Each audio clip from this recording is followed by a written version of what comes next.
जय हिंद दोस्तों, आज हम लोग पुनः उपस्थित हुए हैं आप लोगों के समक्ष एक नए सेशन में एक नई ऊर्जा के साथ। तो आज आप लोग ध्यान से समझिएगा, कुछ स्पेशल होने वाला है और वैसा क्वेश्चन होगा जो आपके एग्जाम के दृष्टिकोण से आप जो भी सेट लगाते होंगे उसमें आपको प्रतिदिन 2 से 3 क्वेश्चन आपको देखने के लिए मिलता होगा और वही 2 से 3 क्वेश्चन आपको एक दिन रिजल्ट के रूप में कन्वर्ट कराएगा। इसलिए आप लोग इस चैनल पर रेगुलर बने रहे और जिस तरह से इस चैनल पे व्यू सब्सक्राइबर जो बढ़ रहा है वह एक जो है कि हमें इस तरह से प्रोत्साहित कर रहा है कि हमें लगता है कि अगर 4 से 5 घंटा का अगर क्लास अगर हमें लेने के लिए मिल जाए तो ये 4-5 घंटा भी कम पड़ जाए। लेकिन आजकल ऑनलाइन का जमाना है, आदमी इतना देखना नहीं चाहता है, लेकिन आपको देखना पड़ेगा और रिजल्ट लेना पड़ेगा। आप देख रहे हैं कि आजकल का समय ऐसा आ गया है कि रेलवे का अगर हम बात करते हैं, सबसे बड़ी नियोक्ता रेलवे थी, लेकिन अब हम यह नहीं बोल सकते हैं कि रेलवे नहीं है, क्योंकि आप देखते हैं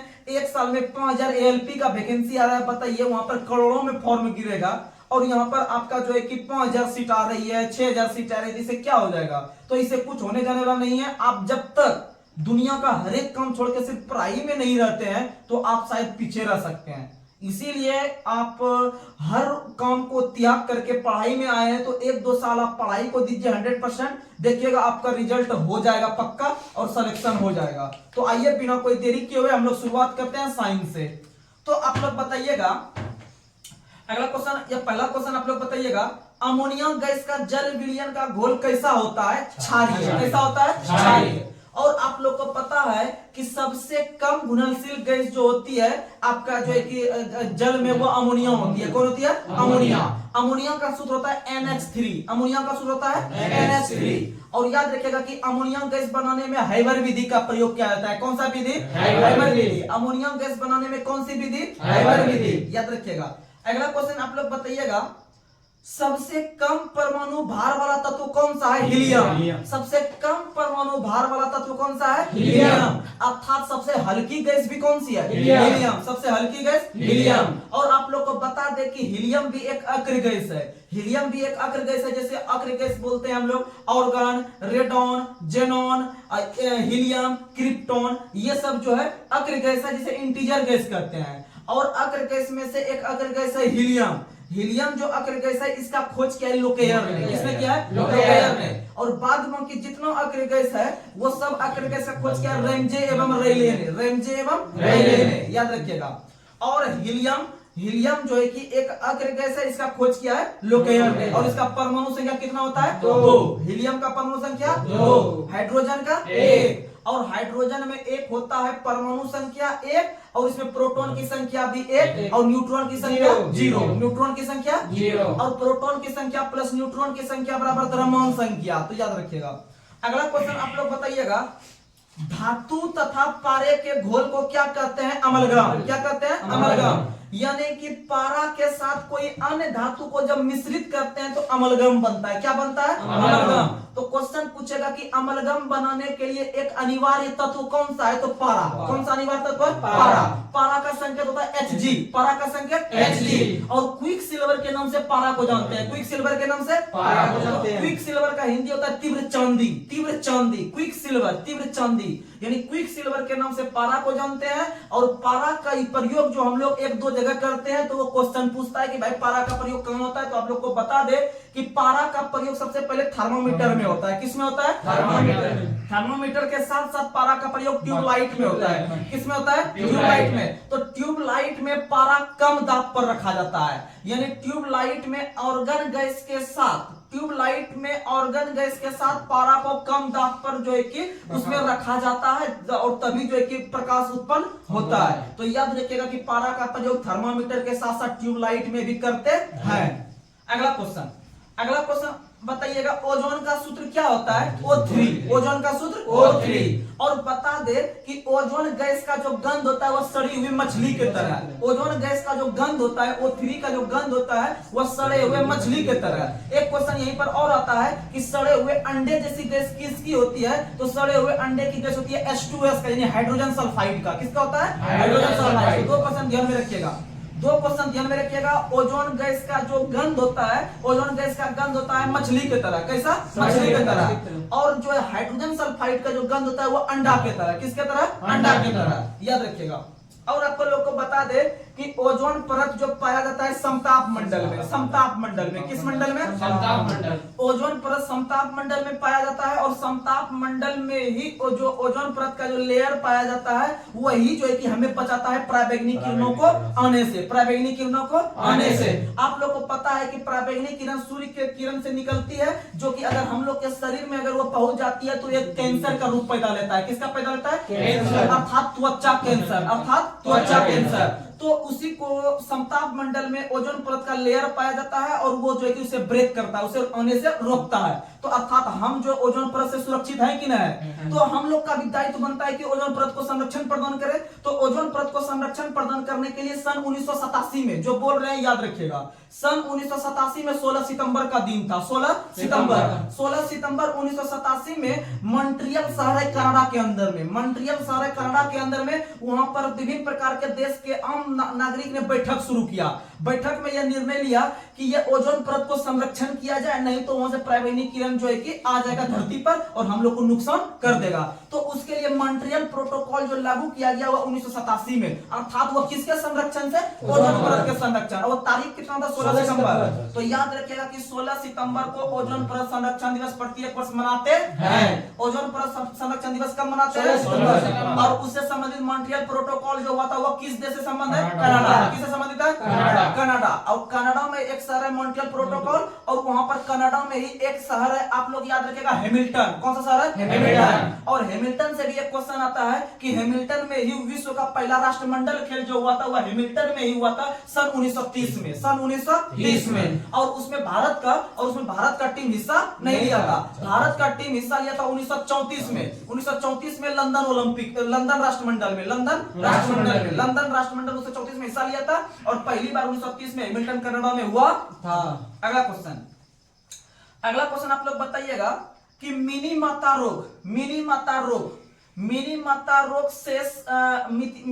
रोग से प्रभावित होने वाला विश्व का पहला देश कौन था? जापान। कौन था? जापान। और मिनी माता जो रोग होता है वह किस तत्व से?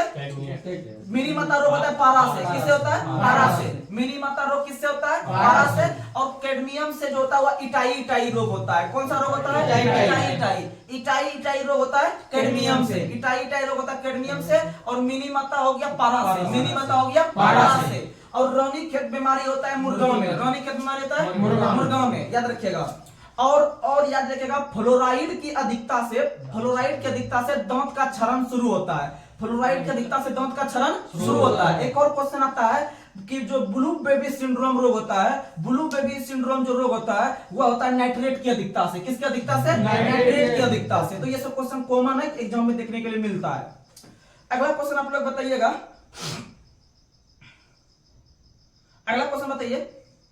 प्रयोगशाला में सर्वप्रथम यूरिया का संश्लेषण किस वैज्ञानिक ने किया था? बोहलर। किसने किया था? बोहलर। और यूरिया का जो संश्लेषण किया था बोहलर ने, तो आप लोग को बता दें कि यूरिया का सूत्र होता है CONH2। NH2 शुरू में भी लगाना है, लास्ट में भी लगाना है, अब बीच में CO लगा देना है। NH2CO तो आप लोग याद रखिएगा यूरिया का सूत्र। और एक क्वेश्चन पूछता है कि यूरिया में नाइट्रोजन कितना परसेंट? तो 46%। कितना परसेंट? 46%। कितना परसेंट? 46%। और सबसे पहली बार इस प्रयोगशाला में इसका संश्लेषण किसने किया था? बोहलर। किसने किया था? बोहलर, याद रखिएगा। अगला क्वेश्चन आप लोग बताइए, कपूर बनाने में किस गैस का प्रयोग किया जाता है? एसिटिलीन। कपूर बनाने में किस गैस का प्रयोग? एसिटिलीन। अब बात करते हैं एसिटिलीन का। तो याद रखिएगा एसिटिलीन एक ऐसा गैस है जो फलों को कृत्रिम रूप से पका देता है। फलों को कृत्रिम रूप से पकाने वाला गैस एसिटिलीन। अब बात करते हैं एसिटिलीन का। तो एसिटिलीन गैस की जो उत्पत्ति होती है वह कैल्शियम कार्बाइड पर जल को गुजारने से एसिटिलीन गैस, और एल्युमिनियम कार्बाइड पर जल को गुजारने से मीथेन गैस। एल्युमिनियम कार्बाइड पर जल को गुजारने से मीथेन गैस, और कैल्शियम कार्बाइड पर जल को गुजारने से जो है कि आपका एसिटिलीन गैस। और एसिटिलीन गैस का प्रयोग फल को पकाने में होता है। और एक आता है एथिलीन एक प्रकार का गैसीय हार्मोन है पादप में जो पाता है। पादप यानी पेड़ पौधे में पेड़ पौधे में पाए जाने वाला विभिन्न प्रकार का हार्मोन होता है, जैसे जिबरेलिन हार्मोन, साइटोकाइनिन हार्मोन, जो है कि आपका ऑक्सिन हार्मोन, ये बहुत प्रकार के हार्मोन होते हैं। उसी हार्मोन में से एक हार्मोन है एथिलीन हार्मोन। कौन हार्मोन? एथिलीन। और एथिलीन हार्मोन का काम है कि जो लगता है कि वृक्ष में ही रहते रहते आम को पक गया तो वो हो गया एथिलीन हार्मोन से पका। किससे पका? एथिलीन। लेकिन हम लोग क्या करते हैं, कभी कभी कि आम को तोड़ के घर में रख के उसको गैस डाल के पकाते हैं तो एसिटिलीन गैस डालते हैं। कौन गैस डालते हैं? यानी हम उसको कृत्रिम ढंग से जो पका रहे हैं एसिटिलीन से, और वो अगर गाछ में पककर या पेड़ पौधों में पककर अगर नीचे गिर गया, हम जो उसको खा रहे हैं वो एथिलीन से पका हुआ। किससे पका हुआ? एथिलीन। यानी उसमें हानि नहीं होता है शरीर को, क्योंकि वो प्राकृतिक ढंग से पककर हम खा रहे हैं। ठीक। और बात आता है फल का, तो फल का अध्ययन हो गया पोमोलॉजी, फल का अध्ययन पोमोलॉजी। उसी तरह का फूल, फूल का अध्ययन एंथोलॉजी, फूल का अध्ययन एंथोलॉजी। फूल यानी पुष्प, पुष्प का अध्ययन एंथोलॉजी। उसी में होता है बीज, उसी में क्या होता है? बीज। बीज का अध्ययन स्पर्मोलॉजी, बीज का अध्ययन स्पर्मोलॉजी, बीज का अध्ययन स्पर्मोलॉजी। याद रखिएगा। अगला क्वेश्चन आप लोग बताइएगा, कोयला खदान में विस्फोट के लिए कौन सी गैस जिम्मेवार है? मीथेन। कौन सी गैस? मीथेन। यानी कि कोयला खदान हो गया, आपका धान का खेत हो गया, दलदली जगह हो गया, अब बहुत सारा जानवर जो जुगाली करता है खाना खाने के बाद और उससे जो गैस निकलता है उनके मुंह से, वो भी मीथेन निकलती है। कौन निकलती है? मीथेन। तो याद रखिएगा कि मीथेन गैस ये सारा काम करती है, और मीथेन गैस को मार्स गैस के रूप में जानते हैं, और मीथेन गैस का सूत्र CH4 होता है, CH4 होता है। अगला क्वेश्चन, अगला क्वेश्चन आप लोग बताइए, क्वांटम थ्योरी किस वैज्ञानिक ने दिया है? Max Planck. क्वांटम थ्योरी किसने दिया है? Max Planck. और क्वांटम थ्योरी 4 प्रकार के, क्वांटम थ्योरी 4 प्रकार के, क्वांटम थ्योरी 4 प्रकार के। अगला क्वेश्चन आप लोग बताइएगा, पृथ्वी पर सबसे पहला ऑर्गेनिक यौगिक कौन सा बना था? मीथेन। कौन सा बना था? मीथेन। पृथ्वी पर सबसे पहला ऑर्गेनिक यौगिक जो बना था वो मीथेन बना था। कौन बना था? मीथेन। अगला क्वेश्चन आप लोग बताइएगा, परमाणु भार का अंतरराष्ट्रीय मानक क्या है? C12। परमाणु भार जो हम लोग किसी भी तत्व का निकालते हैं वह कार्बन 12 से तुलना करके निकालते हैं। किससे निकालते हैं? Carbon 12, carbon 12। और कार्बन 12 जो होता है वह आप लोग को पता होगा कि कार्बन का परमाणु संख्या 12 होता है और उसका द्रव्यमान संख्या लमसम 12 होता है। कितना होता है? 12। कार्बन का 12, सॉरी परमाणु द्रव्यमान, कार्बन का परमाणु संख्या हो गया 6, अब परमाणु द्रव्यमान हो गया 12, परमाणु द्रव्यमान हो गया 12, लमसम डबल होता है। तो याद रखिएगा कि C12 से तुलना करके किसी भी पदार्थ का हम लोग परमाणु भार ज्ञात करते हैं, परमाणु भार ज्ञात करते हैं। और कार्बन एक जो है कि वह अधातु तत्व है। कौन सा तत्व है? अधातु तत्व। और इसका परमाणु संख्या 6 होता है, परमाणु संख्या 6 होता है, परमाणु संख्या 6 होता है। अगला क्वेश्चन आप लोग बताइए, ब्यूटी पार्लर में बालों को विशिष्ट आकार में सेट करने के लिए किसका प्रयोग होता है? गंधक का। किसका प्रयोग होता है? गंधक का। ब्यूटी पार्लर में जाके गंधक से जो है कि बाल को सेट किया जाता है। किससे सेट किया जाता है? गंधक से। गंधक को हम लोग सल्फर के रूप में भी जानते हैं, गंधक को सल्फर के रूप में भी जानते हैं। अगला क्वेश्चन आप लोग बताइएगा, कोलाइडी विलयनों के प्रकाश के परिकीर्णन को क्या कहते हैं? टिंडल प्रभाव। सो समझिएगा, कोलाइडी विलयन के प्रकाश के परिकीर्णन को क्या कहते हैं? टिंडल प्रभाव। और प्रकाश के परिकीर्णन का जो खोज किया है वह किया है आपका सीवी रमन ने। किसने किया है? सीवी रमन ने। यानी प्रकाश के परिकीर्णन पर जो है कि जो खोज किया टिंडल प्रभाव, इसका खोज किया है सीवी रमन ने 1928 में। कब खोज किया था? और इन्हीं खोज के लिए इन्हें 1930 में नोबेल पुरस्कार दिया गया। और जब यह भारत का व्यक्ति था तो आगे चल के भारत रत्न का शुरुआत 1954 में होता है, और 1954 में भारत रत्न जो पहली बार दिया गया सर्वपल्ली राधाकृष्णन को, और उसके साथ जो दिया गया चक्रवर्ती राजगोपालाचारी को, और उसके साथ जो दिया गया सीवी रमन को। यानी 1954 में कितना व्यक्ति को दिया गया? 3 व्यक्ति। 3 व्यक्ति में से एक सीवी रमन भी है। अगला क्वेश्चन, और इनका जो जन्म दिवस मनाते हैं हम लोग 28 फरवरी को, इनका जन्म दिवस मनाते हैं 28 फरवरी को राष्ट्रीय विज्ञान दिवस के रूप में, राष्ट्रीय विज्ञान दिवस के रूप में। और प्रत्येक वर्ष विश्व विज्ञान दिवस मनाते हैं 10 नवंबर को, 10 नवंबर को विश्व विज्ञान दिवस 10 नवंबर। अगला क्वेश्चन, अगला क्वेश्चन आप लोग बताइएगा, सार्वत्रिक विलायक के रूप में किसे जानते हैं? जल को। सार्वत्रिक विलायक के रूप में किसे जानते हैं? जल को। और याद रखिएगा कि जल का सूत्र होता है H2O। कितना होता है? H2O। और जल का अनुभार होता है कितना? 18। जल का अनुभार कितना होता है? 18। और भारी जल का अनुभार 20। भारी जल का अनुभार 20। भारी जल का अनुभार 20। और याद रखिएगा कि भारी जल का जो खोज किया है वह क्या है? यूरे एवं बाष्पबर्न ने। भारी जल का जो खोज किया है वह क्या है? यूरे एवं बाष्पबर्न ने 1932 में। और 60,000 भाग जब शुद्ध जल का मिलाएंगे तो एक कठोर जल मिलेगा, यानी भारी जल मिलेगा। याद रखिएगा। अगला क्वेश्चन आप लोग बताइएगा, 7000 सिंपल जल मिलाएंगे तब हमको एक भाग मिलेगा उसका जो है कि कठोर जल। और कठोर जल में झाग वगैरह नहीं आता है, जो सब होता है ना जो सरफ वगैरह उसमें अगर घुलिएगा तो उसमें झाग नहीं बनेगा क्योंकि वो कठोर जल होता है। अगला क्वेश्चन बताइए, रजत दर्पण बनाने में किसका प्रयोग करते हैं? ग्लूकोज का। किसका प्रयोग करते हैं? ग्लूकोज का। रजत दर्पण या सिल्वर मिरर बनाने में करते हैं किसका प्रयोग? ग्लूकोज का। अगला क्वेश्चन बताइए, कांच पर लिखने में किस अम्ल का प्रयोग किया जाता है? हाइड्रोजन फ्लोराइड का। किसका प्रयोग करते हैं? Hydrogen fluoride. Hydrogen fluoride. Hydrogen fluoride जिसे HF के नाम से जानते हैं, जिसे HF के नाम से जानते हैं। HF एक होता है HCl, वो होता है कि आपका हो गया आपका हाइड्रोक्लोरिक अम्ल। हाइड्रोक्लोरिक अम्ल हम बोल रहे हैं HF हाइड्रोफ्लोरिक अम्ल, इसी का प्रयोग कांच पर लिखने में होता है। कांच पर लिखने में होता है।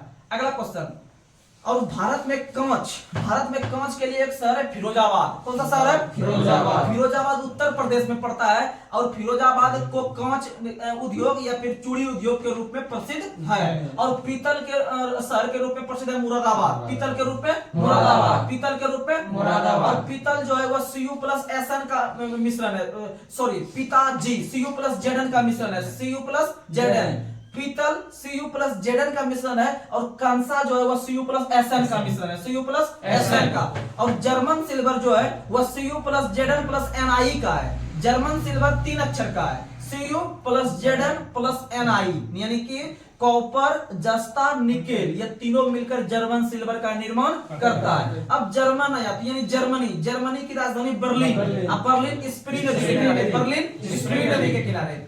और याद रखिएगा कि जर्मनी का जो संसद का नाम है, जर्मनी के संसद का नाम है बुंडस्टेग। क्या नाम है? बुंडस्टेग। जर्मनी का संसद का नाम बुंडस्टेग, याद रखिएगा। अगला क्वेश्चन आप लोग बताइएगा, मैलेकाइट किस तत्व का अयस्क है? मैलेकाइट किस तत्व का अयस्क है? तांबा। किसका अयस्क है? तांबा। मैलेकाइट किस तत्व का अयस्क है? तांबा।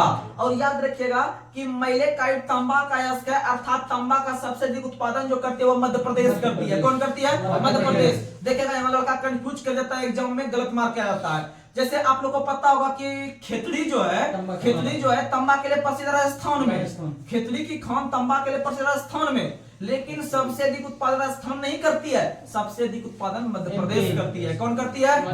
मध्य प्रदेश। इसे ध्यान से मानना है, भले तांबा की खान के लिए खेतड़ी राजस्थान में प्रसिद्ध हो, लेकिन सबसे अधिक जो उत्पादन करती है तांबा का वह करता है मध्य प्रदेश। और सोयाबीन का सबसे अधिक उत्पादन भी मध्य प्रदेश। सोयाबीन का भी मध्य प्रदेश, इसीलिए सोया हुआ प्रदेश के नाम से किस राज्य को? मध्य प्रदेश। सोया हुआ प्रदेश मध्य प्रदेश। अगला क्वेश्चन आप लोग बताइएगा, और सोयाबीन में कितना परसेंट प्रोटीन? 42। कितना परसेंट? 42। यूरिया में नाइट्रोजन 46। शरीर में खून 7%। शरीर में खून 7%। हड्डी में फास्फोरस 8। हड्डी में फास्फोरस 8। अच्छा, शरीर के बाहर का मस्तिष्क कितना परसेंट? 2%। कितना परसेंट? 2%। अगला क्वेश्चन आप लोग बताइएगा, अनिश्चितता का सिद्धांत किस वैज्ञानिक ने दिया है? हाइजेनबर्ग। अनिश्चितता का सिद्धांत हाइजेनबर्ग। अनिश्चितता का सिद्धांत हाइजेनबर्ग। और एक और क्वेश्चन आता है, अपवर्जन का नियम किस वैज्ञानिक ने दिया है? पाउली। अपवर्जन का नियम पाउली। अपवर्जन का नियम पाउली। अपवर्जन का नियम पाउली। और एक आता है गुणित अनुपात का नियम। गुणित अनुपात का नियम डाल्टन ने। गुणित अनुपात का नियम डाल्टन ने। गुणित अनुपात का नियम डाल्टन ने। गुणित अनुपात का नियम डाल्टन ने। एक और आता है स्थिर अनुपात का नियम। स्थिर अनुपात का नियम जोसेफ प्राउस्ट। स्थिर अनुपात का नियम जोसेफ प्राउस्ट। स्थिर अनुपात का नियम जोसेफ प्राउस्ट। और जितना अभी हम बोले ये क्वेश्चन में एग्जाम में आया हुआ क्वेश्चन बताइए। अगला क्वेश्चन आप लोग बताइएगा, इलेक्ट्रॉन के तरंग प्रकृति का खोज किसने किया? De Broglie. किसने किया है? De Broglie. इलेक्ट्रॉन के तरंग प्रकृति का खोज किया है? De Broglie. आप लोग बताइएगा कि प्रकाश का तरंग सिद्धांत किसने दिया है? प्रकाश का तरंग सिद्धांत हाइगेंस ने दिया है। किसने दिया है? हाइगेंस। प्रकाश का तरंग सिद्धांत हाइगेंस। प्रकाश का तरंग सिद्धांत हाइगेंस। वही प्रकाश का कणिका सिद्धांत पूछेगा तो प्रकाश का कणिका सिद्धांत दिया है आपका किसने? तो आप लोग बताइएगा, प्रकाश का कणिका सिद्धांत दिया न्यूटन ने। किसने दिया है? न्यूटन ने। प्रकाश का कणिका सिद्धांत न्यूटन ने। प्रकाश का तरंग सिद्धांत हाइगेंस ने। प्रकाश का तरंग सिद्धांत हाइगेंस ने। बहुत मस्त क्वेश्चन है। अगला क्वेश्चन आप लोग बताइएगा, रासायनिक दृष्टि से हीरा एक क्या है? शुद्ध कार्बन है। शुद्ध कार्बन, क्योंकि कार्बन का अपरूप जो होता है वो हीरा होता है। कार्बन का अपरूप क्या है? हीरा है, ग्रेफाइट है, फुलेरिन है, ये सब चीज याद रखिएगा। और ग्रेफीन है। और ग्रेफीन चार गो रखिएगा अपरूप कार्बन का याद। हीरा ग्रेफाइट सब जानता है, हीरा ग्रेफाइट कार्बन का अपरूप सब जानता है, लेकिन हीरा ग्रेफाइट के साथ साथ फुलेरिन है। क्या है? फुलेरिन। फुलेरिन और ग्रेफीन, फुलेरिन और ग्रेफीन ये भी है किसका? कार्बन का। अगला क्वेश्चन आप लोग बताइएगा,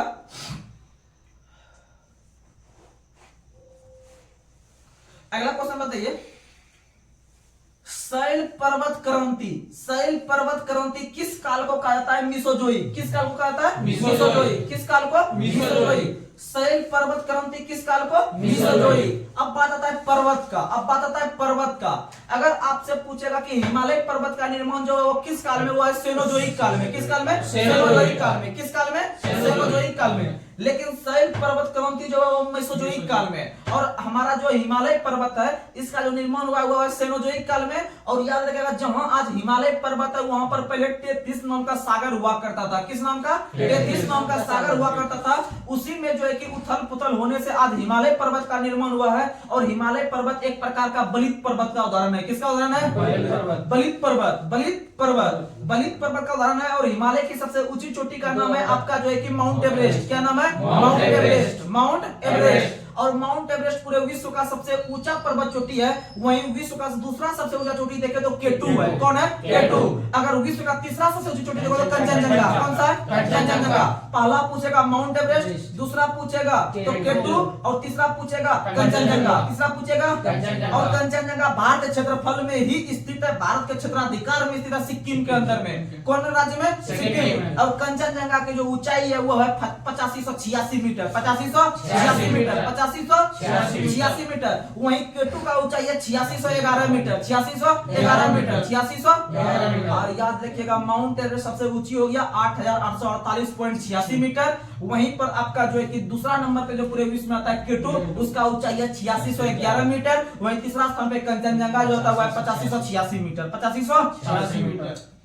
और पूरे विश्व में जो पर्वत दिवस मनाते हैं, पर्वत दिवस हम लोग मनाते हैं 11 दिसंबर को। पर्वत दिवस 11 दिसंबर। माउंट एवरेस्ट दिवस 29 मई। माउंट एवरेस्ट दिवस 29 मई। सुनामी दिवस 5 नवंबर। सुनामी दिवस 5 नवंबर। अब महासागर दिवस 8 जून। महासागर दिवस 8 जून। महासागर दिवस 8 जून। और समुद्र दिवस 5 अप्रैल। समुद्र दिवस 5 अप्रैल। समुद्र दिवस 5 अप्रैल। याद रखिएगा। और याद रखिएगा प्रतिवर्ष गेंडा दिवस मनाते हैं 22 सितंबर को। गेंडा दिवस 22 सितंबर। गेंडा यानी राइनोसेरस। गेंडा यानी राइनोसेरस। और आप लोग को पता होगा कि भारत का एक राज्य है असम। असम के स्थित में एक अभ्यारण्य काजीरंगा राष्ट्रीय उद्यान। कौन सा उद्यान? काजीरंगा राष्ट्रीय उद्यान एक सिंह वाला गेंडा के लिए प्रसिद्ध है। एक सिंह वाला गेंडा। और याद रखिएगा गेंडा दिवस प्रतिवर्ष 22 सितंबर को मनाते हैं, अर्थात राइनो दिवस या राइनोसेरस दिवस 22 सितंबर को। वहीं डॉल्फिन दिवस जो मनाते हैं, डॉल्फिन दिवस 5 अक्टूबर को। डॉल्फिन दिवस 5 अक्टूबर। अगला क्वेश्चन, अगला क्वेश्चन आप लोग बताइएगा, अगला क्वेश्चन बताइए, निषेचित अंडज को क्या कहा जाता है? जाइगोट। क्या कहा जाता है? जाइगोट। यानी कि मादा और जो ये होता है नर, जब दोनों मिलता है, दोनों का जो है कि शुक्राणु, तो वहां पर जो आपका बनता है वो युग्मनज बनता है। क्या बनता है? युग्मनज, जिसे इंग्लिश में जाइगोट कहते हैं। क्या कहते हैं? जाइगोट। तो क्वेश्चन पूछेगा कि महिला और पुरुष दोनों के मिलने से जो बनता है वो क्या बनता है? जाइगोट या फिर आपका युग्मनज। क्या बनता है? युग्मनज। याद रखिएगा। और महिला में होता है 22+Y। महिला में क्या होता है? 22+Y, sorry 22+X। महिला में क्या होता है? 22+X। और पुरुष में 22+Y। और दोनों जो बनेगा 46 को बनाएगा, अर्थात जो हो जाएगा 22 22 44, एक X एक Y, 44 2 46। अगला क्वेश्चन आप लोग बताइएगा, विश्व का सबसे पुराना फल कौन सा है? खजूर। विश्व का सबसे पुराना फल खजूर। विश्व का सबसे पुराना फल खजूर। और फलों का राजा आम। और आम का जो वैज्ञानिक नाम होता है मैंगीफेरा इंडिका। और आम की एक सबसे उत्तम किस्म का नाम है अल्फांसो। क्या नाम है? अल्फांसो। अल्फांसो किस्म जो है वो आम का है। और याद रखिएगा कि कारी इसाद नाम का जो आम है उसको जीआई टैग मिला है मध्य प्रदेश में। कहां में मिला है? मध्य प्रदेश में। और जर्दालू आम को जीआई टैग मिला है भागलपुर बिहार में। भागलपुर बिहार में, याद रखिएगा। वही भागलपुर जो अंग महाजनपद की जो राजधानी थी चंपा, उसी क्षेत्र में है। अगला क्वेश्चन आप लोग बताइएगा, मानव शरीर में ऑक्सीजन को ले जाने और जो है कि वापस लाने में कौन प्रयुक्त होता है? हीमोग्लोबिन। कौन प्रयुक्त होता है? हीमोग्लोबिन। हमारे शरीर में जो खून पाया जाता है या रक्त पाया जाता है उसमें हीमोग्लोबिन पाया जाता है। तो हीमोग्लोबिन का सबसे मेन काम है ऑक्सीजन का वहन करना, ऑक्सीजन का यानी ऑक्सीजन को अपने साथ लेकर चलना हीमोग्लोबिन का काम है। और हीमोग्लोबिन जो होता है उसी के कारण खून का लाल रंग होता है। खून का लाल रंग हीमोग्लोबिन। और हीमोग्लोबिन में जो पाया जाता है वो लोहा पाया जाता है। क्या पाया जाता है? लोहा। हीमोग्लोबिन में क्या पाया जाता है? लोहा। याद रखिएगा। और याद रखिएगा कि ये खून का बात कर रहे हैं तो खून का अध्ययन या रक्त का अध्ययन जो होता है वो हीमेटोलॉजी होता है। क्या होता है? हीमेटोलॉजी। रक्त का अध्ययन हीमेटोलॉजी। रक्त का अध्ययन हीमेटोलॉजी यानी मो बीच में लगाना है, मो। और वही अगर यकृत का अध्ययन देखे तो यकृत का अध्ययन होता है हेपेटोलॉजी। यकृत का अध्ययन हेपेटोलॉजी। यकृत का अध्ययन हेपेटोलॉजी। और एक और क्वेश्चन अगर हम देखें हड्डी का अध्ययन तो ऑस्टियोलॉजी। हड्डी का अध्ययन ऑस्टियोलॉजी। अगर हम देखें मांस का अध्ययन तो मायोलॉजी। मांस का अध्ययन मायोलॉजी। मांस का अध्ययन मायोलॉजी। और गुर्दा का अध्ययन नेफ्रोलॉजी। गुर्दा यानी किडनी। किडनी का अध्ययन होता है, इकाई होता है नेफ्रॉन। और नेफ्रॉन से नेफ्रोलॉजी। नेफ्रॉन से नेफ्रोलॉजी। और वहीं पर अगर आप लोग को पता है कि हड्डी से हड्डी को जोड़ को क्या कहते हैं तो हड्डी से हड्डी को जोड़ को कहते हैं लिगामेंट्स। क्या कहते हैं? लिगामेंट्स। हड्डी से हड्डी जो जुड़ता है, हड्डी से हड्डी जो जुटा हुआ है उसे कहते हैं लिगामेंट्स। और याद रखिएगा हड्डी और से हड्डी के जोड़ जो होता है, जोड़, इस जोड़ का अध्ययन भी होता है। जोड़ का भी अध्ययन होता है। तो याद रख लीजिएगा जोड़ का जो अध्ययन होता है, हड्डी से हड्डी जो जोड़ होता है उसका अध्ययन जो कहलाता है वो कहलाता है ऑर्थोलॉजी। क्या कहलाता है? ऑर्थोलॉजी। आप लोग देखते हैं डॉक्टर सब बहुत ऑर्थोलॉजिस्ट कहलाता है। तो वही हड्डी में जो दर्द होता है ना, हड्डी में जोड़ों का दर्द, वही देखता है ऑर्थोलॉजिस्ट, उसी को कहते हैं ऑर्थोलॉजी। क्या कहते हैं? तो आज के बाद याद रखिएगा हड्डी से हड्डी को जोड़ को तो सबसे पहले कहते हैं लिगामेंटस। लिगामेंटस अगर ऑप्शन में नहीं रहेगा तो उसका दूसरा नाम आता है लिगामेंटस। अगर ऑप्शन में नहीं रहेगा तो उसका दूसरा नाम आता है स्नायु। क्या होता है? स्नायु। स्नायु हड्डी के बीच में देखते होंगे कि वो कुछ जो है कि वो द्रव रहता है, उसे स्नायु कहते हैं। क्या कहते हैं? स्नायु। उसके बाद आपको आएगा हड्डी से मांसपेशी का जोड़। हड्डी से मांसपेशी का जोड़ टेंडन आता है। क्या आता है? टेंडन। लेकिन टेंडन का भी दूसरा नाम है। टेंडन का दूसरा नाम है कंडरा। क्या नाम है? कंडरा। हिंदी नाम है कंडरा। कंडरा यानी टेंडन में भी डो आ रहा है, उसका दूसरा नाम जो कंडरा होता है उसमें भी डो आ रहा है। यानी डो से डो ले लेना है, डो से डो ले लेना है। और आप लोग को पता बता दिया एमबीटी मोहम्मद बिन तुगलक यानी मांस और बोन का जो कहलाता है जो वो टेंडन कहलाता है। अगला क्वेश्चन आप लोग बताइएगा सबसे अच्छा ऊन किस प्रजाति के भेड़ का होता है? मेरिनो भेड़। किसका भेड़? मेरिनो भेड़। तो याद रखिएगा। अगला क्वेश्चन आप लोग बताइएगा पेड़ पौधों में क्लोरोसिस नाम का रोग किस तत्व की कमी के कारण होता है? मैग्नीशियम। पेड़ पौधों में क्लोरोसिस जो होता है वो क्लोरोफिल में होता है। कहाँ में होता है? क्लोरोफिल। और क्लोरोफिल जो पाया जाता है वो मैग्नीशियम नाम का एक परमाणु पाया जाता है। इसीलिए मैग्नीशियम की कमी से क्लोरोसिस नाम की बीमारी पेड़ पौधे में होती है।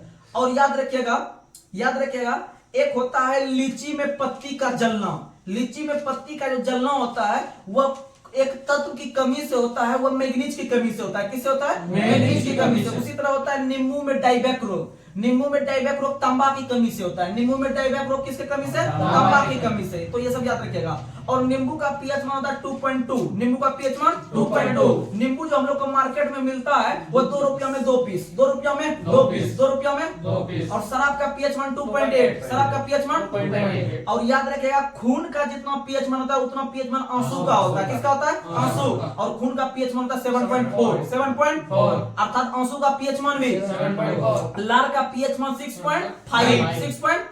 6.5 और लार का पीएच मान कितना हो गया? 6.5। और दूध का पीएच मान 6.4 क्योंकि दूध को हम लोग चाट के खाते हैं। चाट यानी 4 यानी 6.4। अब दूध को लार को हम लोग पोंछते हैं यानी 6.5। याद रखिएगा। और पक्का पक्की 6 होता है मूत्र का। 6 होता है मूत्र का। 6 होता है। अब बात किए कुछ देर पहले हम लार का, तो लार में 99% जल होता है। लार में 99% जल होता है और 1% में जो है कि एंजाइम होता है। 1% एंजाइम होता है। याद रखिएगा। अगला क्वेश्चन बताना है जेनेटिक्स का पिता किसे कहता है? Mendel. Father of genetics Mendel. Father of genetics Mendel. और जेनेटिक्स शब्द का पहली बार प्रयोग जो किया था यानी गुणसूत्र का जो पहली बार प्रयोग किया वो वाल्डेयर ने। किसने किया था? वाल्डेयर ने। लेकिन जीन का पहली बार प्रयोग जोहानसन ने। जीन का पहली बार प्रयोग जोहानसन ने। जिन का पहली बार प्रयोग जो किया था वो जोहानसन ने किया था, और गुणसूत्र का पहली बार प्रयोग वाल्डेयर ने, गुणसूत्र का पहली बार प्रयोग वाल्डेयर ने, लेकिन father of genetics Mendel, father of genetics Mendel. और मेंडल ने जो प्रयोग किया था वो गार्डन पी नाम के पौधे का, गार्डन पी मतलब मटर पे तो किया था, लेकिन वो कैसा गार्डन यानी बगीचा वाला मटर पे किया था, याद रखिएगा। अगला क्वेश्चन बताना है, गाय के दूध में कितना परसेंट पानी की मात्रा पाया जाता है? 87%। गाय के दूध में 87%, गाय के दूध में 87%। और याद रखिएगा कि दूध का जो हम मापन करते हैं वो लैक्टोमीटर में, अर्थात दूध मापी में, लेकिन दूध में पानी जो मिला देता है आदमी लोग, उसमें गड़बड़ जो होता है, उसमें यानी दूध की मात्रा में जो कि हम लोग जांच करते हैं वो गड़बड़ विधि से जांच करते हैं। कौन विधि जांच करते हैं? गड़बड़ विधि। तो ध्यान से रखिएगा, यानी कि आदमी को जब शंका होता है कि ये दूध में पानी मिला के लाया है तो आदमी लोग गड़बड़ विधि से जांच करता है, क्योंकि गड़बड़ पहले कर दिया है, यानी गड़बड़ विधि से दूध की जांच करते हैं। लेकिन कौन मीटर से? लैक्टोमीटर। कौन मीटर से? लैक्टोमीटर। और दूध का घनत्व बढ़ जाता है जब उससे हम मक्खन निकालते हैं, जब उससे मक्खन निकालते हैं। बात या मक्खन का, तो मक्खन में जो अम्ल होता है वो होता है ब्यूटरिक अम्ल। कौन सा? ब्यूटरिक अम्ल। और मक्खन में जो विशेष प्रकार की गंध होता है वो लैक्टिक अम्ल के कारण। कौन अम्ल के कारण? लैक्टिक अम्ल या फिर ब्यूटरिक अम्ल। समझ में आ गया? यानी मक्खन में पाया जाता है ब्यूटरिक अम्ल, और जो दही वगैरह या दूध वगैरह में होता है वो लैक्टिक अम्ल, और शरीर में जो थकावट आ जाता है वह भी लैक्टिक अम्ल, वह भी लैक्टिक अम्ल। अगला क्वेश्चन आप लोग का बताना है, भारत का कौन सा क्षेत्र पारिस्थितिकी उष्ण स्थल माना जाता है? यानी भारत के अंदर में सबसे बड़ा जो आपका जैव विविधता वाला स्थल है वो है पश्चिमी घाट। कौन सा है? पश्चिमी घाट। सबसे बड़ा जैव स्थल है पश्चिमी घाट। ऐसे नीलगिरी क्षेत्र भी है, और केरल के क्षेत्र में जो, या केरल के राज्य में जो मौन घाटी है, शांत घाटी है, वह भी जैव विविधता का एक स्थल है। हाँ, पहला नीलगिरी है, जैव स्थल है। पहला जो है कि आपका, हाँ, पहला दार्जिलिंग, ये क्या कहते हैं उसको? नीलगिरी। हाँ, पहला नीलगिरी है, पहला नीलगिरी है, लेकिन सबसे बड़ा पश्चिमी घाट है, जिसको यूनेस्को सूची में 2012 में शामिल किया था, पश्चिमी घाट को यूनेस्को सूची में 2012 में। अगला क्वेश्चन आप लोग बताइएगा, पादप कोशिका सिद्धांत का प्रतिपादन किसने किया था? पादप कोशिका सिद्धांत का प्रतिपादन किया था स्लाइडेन ने। किसने किया था? स्लाइडेन ने। किसने किया था? स्लाइडेन ने। पादप कोशिका सिद्धांत का प्रतिपादन किया था एमजे स्लाइडेन ने। किसने किया था? एमजे स्लाइडेन ने।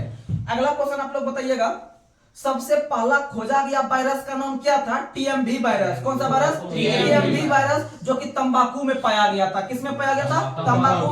तंबाकू में जो पाया गया था उसका नाम था tobacco mosaic virus. Tobacco mosaic virus यानी टीएमवी, यानी विश्व में सबसे पहला खोजा गया वायरस का नाम था टीएमवी। क्या था? टीएमवी। और कंप्यूटर के क्षेत्र में सबसे पहला जो खोजा गया एंटीवायरस था वो था नॉर्टन। सबसे पहला जो एंटीवायरस का बात करें, वायरस का नहीं, सबसे पहला जो एंटीवायरस खोजा गया था वो नॉर्टन में खोजा गया था। पाकिस्तान का दो भाई ने मिलकर खोजा था नॉर्टन को, ये एंटीवायरस। और सबसे पहला जो वायरस जो देखा गया था वो सीब्रेन नाम का जो वायरस देखा गया था, सबसे पहला वायरस सीब्रेन। अगला क्वेश्चन आप लोग बताइएगा, किस तापमान पर एंजाइम की सक्रियता नष्ट हो जाती है? यानी जो एंजाइम वगैरह पाए जाते हैं, कितना डिग्री सेल्सियस पर गर्म करने पर जो है कि उसमें सक्रियता यानी उसका जो एक्टिविटी होता है, यानी जब से वो रिएक्ट करना शुरू करता है वो नष्ट हो जाता है 60 डिग्री सेल्सियस। कितना डिग्री? 60 डिग्री। कितना डिग्री? 60 डिग्री। यानी 60 डिग्री सेल्सियस पर एंजाइम की सक्रियता नष्ट हो जाती है। और अगला क्वेश्चन आप लोग बताइएगा,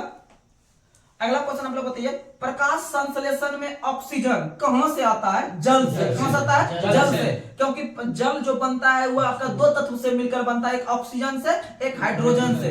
यानी कि हाइड्रोजन ऑक्सीजन जो बना है वो जल बना है, अर्थात वहीं से जल ऑक्सीजन जो ग्रहण कर लिया वो कौन कर लिया? प्रकाश संश्लेषण। और प्रकाश संश्लेषण की इकाई होती है क्वांटोसोम। प्रकाश संश्लेषण की इकाई क्वांटोसोम। और डीएनए की इकाई न्यूक्लियोटाइड। डीएनए की इकाई न्यूक्लियोटाइड। और प्रकाश संश्लेषण का जो खोज किया था वह किया था मेलविन केल्विन ने। किसने खोज किया था? मेलविन केल्विन नाम के वैज्ञानिक ने प्रकाश संश्लेषण का खोज किया था। और प्रकाश संश्लेषण का जो अंतिम उत्पाद होता है वह होता है ग्लूकोज। क्या होता है? ग्लूकोज। अच्छा, फल का मीठा रंग किसके कारण? फ्रुक्टोज। फल का मीठा रंग और दूध का मीठा रंग लैक्टोज। दूध का मीठा रंग लैक्टोज। और बता दे कि दूध का जो सफेद रंग होता है वह केसिन के कारण। किसके कारण? केसिन। और दूध का पीला रंग कैरोटीन। दूध का पीला रंग कैरोटीन। अगला क्वेश्चन, अगला क्वेश्चन बताना है कि कवक और शैवाल का सहजीवी संबंध क्या कहलाता है? लाइकेन। कवक और शैवाल का सहजीवी संबंध कहलाता है लाइकेन। और याद रखिएगा लाइकेन जो है कि एक प्रकार का आपका जो है कि वायु प्रदूषण या फिर जहां पर प्रदूषण होता है उसका सूचक के रूप में काम करता है लाइकेन। और लाइकेन का जो पहली बार प्रयोग या पहली बार खोज किया था वह किया था थियोफ्रेस्टस ने। किसने खोज किया था? थियोफ्रेस्टस ने। और लाइकेन के पिता के रूप में भी थियोफ्रेस्टस को जानते हैं। और लाइकेन का अध्ययन लाइकेनोलॉजी कहलाता है। लाइकेनोलॉजी कहलाता है। अगला क्वेश्चन आप लोग बताइएगा, छोटी आंत की लंबाई कितना मीटर होती है? 7 मीटर। छोटी आंत की लंबाई 7 मीटर। छोटी आंत की लंबाई 7 मीटर। और भोजन का जो अंतिम रूप से पाचन जो होता है वो छोटी आंत में होता है। किसमें होता है? छोटी आंत। और पचना शुरू कहां से होता है? मुख से। पाचन शुरू कहां से होता है? मुख से। याद रखिएगा। और मुख में जो होता है वो टाइलिन होता है। कौन सा एंजाइम होता है? टाइलिन। आप लोग जो रोटी चबाते हैं, रोटी का जो मीठापन लगता है वो टाइलिन के कारण है। किसके कारण? टाइलिन के कारण। अगला क्वेश्चन आप लोग बताइएगा, सबसे पहले किस वैज्ञानिक ने अग्नाशय से इंसुलिन प्राप्त किया? तो बोलिएगा बेंटिंग एवं बेस्ट। बेंटिंग एवं बेस्ट, क्योंकि इंसुलिन का जो खोज किया हुआ बेंटिंग एवं बेस्ट नाम के वैज्ञानिक ने किया है 1922 में। कब खोज किया था? 1922 में। और याद रखिएगा कि इंसुलिन की कमी से जो होता है, इंसुलिन की कमी से वो मधुमेह रोग होता है। कौन सा रोग होता है? मधुमेह रोग, यानी चीनी बीमारी, या उसी को शुगर बीमारी भी कहते हैं, या उसी को डायबिटीज कहते हैं। और प्रत्येक वर्ष डायबिटीज दिवस 14 नवंबर को मनाते हैं, बाल दिवस के दिन। अगला क्वेश्चन आप लोग बताइएगा, बाल और नाखून के बढ़ने के लिए कौन सा तत्व आवश्यक है? गंधक। कौन सा तत्व आवश्यक है? अब बात करते हैं बाल और नाखून का। आपको कुछ देर पहले हम बताए थे कि ब्यूटी पार्लर में बाल को सेट करने के लिए महिलाओं के द्वारा कौन सा तत्व प्रयोग होता है? तो गंधक। यानी बाल को सेट करना और बाल को बढ़ाने में भी गंधक यूज होता है। गंधक अर्थात सल्फर। और सल्फर का जो अणु सूत्र होता है वो होता है S8। क्या होता है? S8। सल्फर के जो अणु का जो सेट क्या होता है वो S8 के रूप में। अगला क्वेश्चन बताना है, सबसे कम दांत वाला स्तनधारी जीव कौन सा है? हाथी। सबसे कम दांत वाला स्तनधारी जीव है हाथी। और हाथी भारत के राष्ट्रीय विरासत पशु के रूप में जाना जाता है। राष्ट्रीय विरासत पशु के रूप में हाथी को 2010 में अपनाया था। कब अपनाया था? 2010 में। और हाथी का जो वैज्ञानिक नाम होता है वो एलिफास इंडिका। एलिफास यानी ई से लिखते हैं, यानी इसका इंग्लिश भी होता है एलिफेंट। एलिफेंट से याद रखना, एलिफास इंडिका 2010 में राष्ट्रीय विरासत पशु घोषित किया गया था। और हाथी के लिए प्रसिद्ध है भारत का कौन सा अभ्यारण्य? कौन सा? पेरियार जो केरल में है। आप लोग को पता होगा कि कुछ दिन पहले जो कि हाथी का मामला भी केरल में देखने के लिए मिला था, जो कि वहां पर जो है कि वो क्या कहते हैं उसको विस्फोट कर दिया गया था, यानी कि पेट में जो है कि वो कुछ खा गया था विस्फोटक पदार्थ से कि उसका पेट फट गया था और विस्फोट भी हो गया था। वो मामला देखने के लिए मिला था। अगला क्वेश्चन आप लोग बताइएगा, सबसे कम दांत वाला पूछेंगे स्तनधारी तो बोल दिए हाथी। और वही पूछेंगे सबसे अधिक दांत वाला स्तनधारी जीव तो घोड़ा। घोड़ा को 44 दांत होता है। कितना दांत होता है? 44। घोड़ा को कितना दांत? 44। और घोड़ा में गुणसूत्र होता है 64। घोड़ा में गुणसूत्र 64, दांत 44। याद रखिएगा। और गौतम बुद्ध से संबंधित घोड़ा जो था वह गृहत्याग का प्रतीक चिन्ह था। किसका प्रतीक चिन्ह? गृहत्याग का। और उनके जन्म का प्रतीक चिन्ह था सांड। क्या था? सांड। याद रखिएगा। अगला क्वेश्चन आप लोग बताइएगा, कमल और सांड। हाँ बोलिए, कमल और सांड। अगला क्वेश्चन बताना है,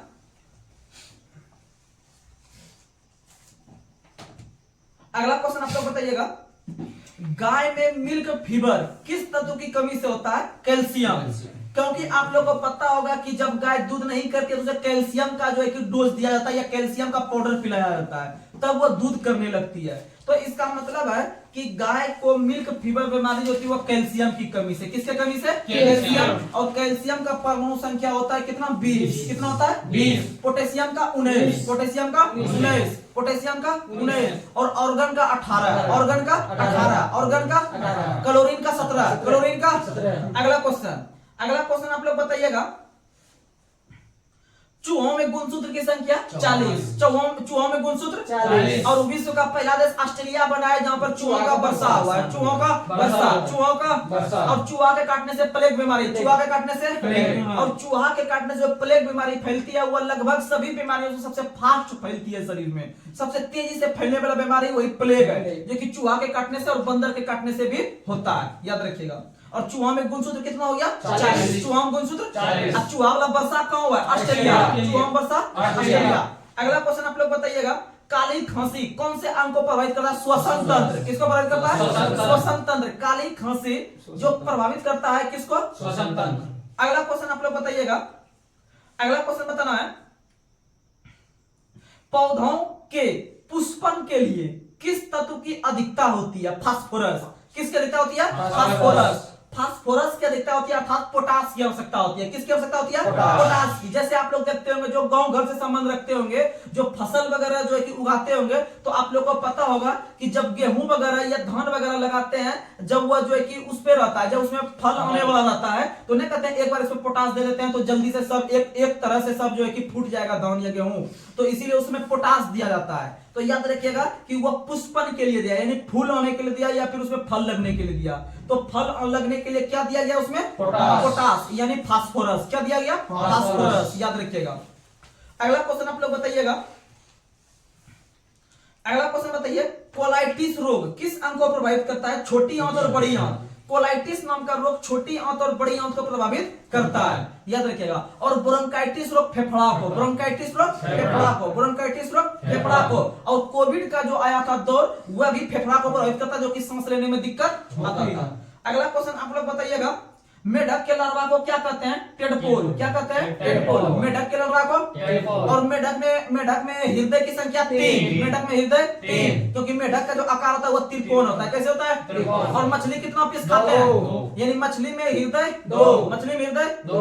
कॉकरोच में 13, कॉकरोच में 13, कॉकरोच में 13, मनुष्य में 4, मनुष्य में 4। अगला क्वेश्चन, अगला क्वेश्चन आप लोग बताइएगा, तितली का लार्वा क्या कहलाता है? कैटरपिलर। तितली का लार्वा कैटरपिलर, तितली का लार्वा कैटरपिलर, तितली का लार्वा कैटरपिलर। और आप लोग को बता दे कि जब भारत में सरदार वल्लभ भाई पटेल और वीपी मेनन के द्वारा और लॉर्ड माउंटबेटन के द्वारा जब विभिन्न प्रांत को भारत में मिलाया जा रहा था, तो उसी समय जब हैदराबाद को मिलाने के लिए गया तो हैदराबाद आसानी से नहीं माना। उसके लिए जो है कि ऑपरेशन कैटरपिलर चलाया गया, ऑपरेशन कैटरपिलर, यानी पुलिस के द्वारा। किसके द्वारा? पुलिस के द्वारा। ऑपरेशन कैटरपिलर या ऑपरेशन पोलो, ऑपरेशन पोलो हैदराबाद को मिलाने के लिए। हैदराबाद को 1948 में मिलाया गया। ऑपरेशन कैटरपिलर या ऑपरेशन पोलो या पुलिस कार्रवाई के बल पर मिलाया गया, भारत का हिस्सा बनाया गया, याद रखिएगा।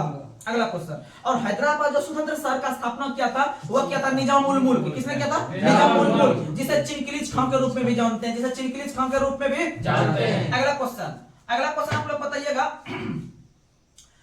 बालू में उगने वाला पौधा क्या कहलाता है? सेगोफाइट। बालू में उगने वाला पौधा सेगोफाइट। और याद रखिएगा, मरुस्थल में उगने वाले वनस्पति को जीरोफाइट कहते हैं। मरुस्थल में उगने वाले पौधे को जीरोफाइट, लेकिन बालू में उगने वाला पौधा को सेगोफाइट। बालू देखते होंगे कि हमेशा सेमा हुआ रहता है, सेमा हुआ यानी हल्का पानी ऐसा फीलिंग होता है। तो याद रखिएगा कि बालू में उगने वाला पौधा क्या कहते हैं? सेगोफाइट। क्या कहते हैं? सेगोफाइट। और याद रखिएगा कि बालू या मरुस्थल जहां रहता है तो वहां पर जो मृग मरीचिका बनता है प्रकाश के दौरान, यानी सूर्य से जो प्रकाश का जो पूर्ण आंतरिक परावर्तन होता है, उसी के फलस्वरूप जो है कि मृग मरीचिका बनता है।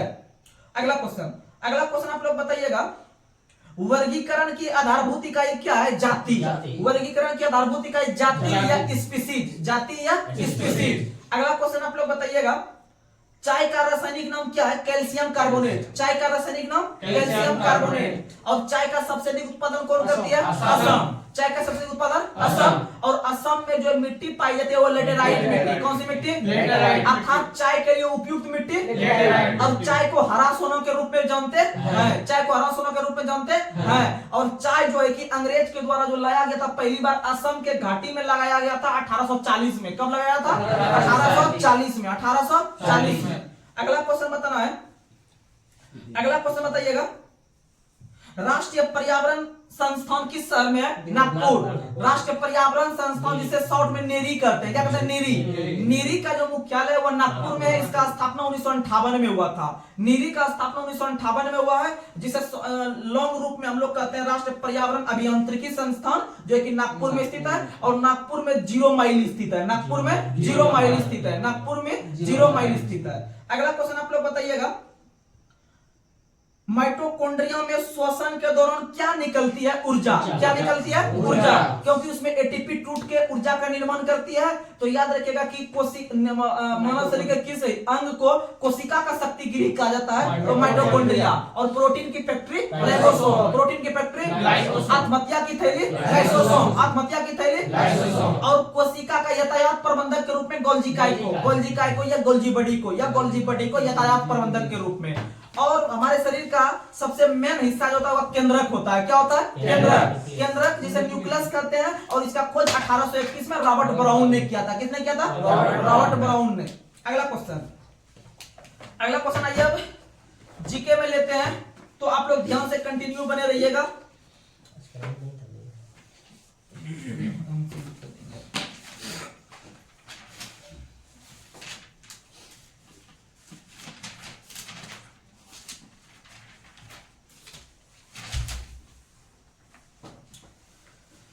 चलिए अगला क्वेश्चन आप लोग बताइएगा, वर्तमान समय में भारतीय संविधान में कुल कितना अनुसूची है? 12। कितना अनुसूची है? मूल संविधान में 8। तो मूल संविधान में 8 अनुसूची, वर्तमान में 12 अनुसूची, और नया जोड़ा गया 4 में नम्मा जोड़ा गया सबसे पहले।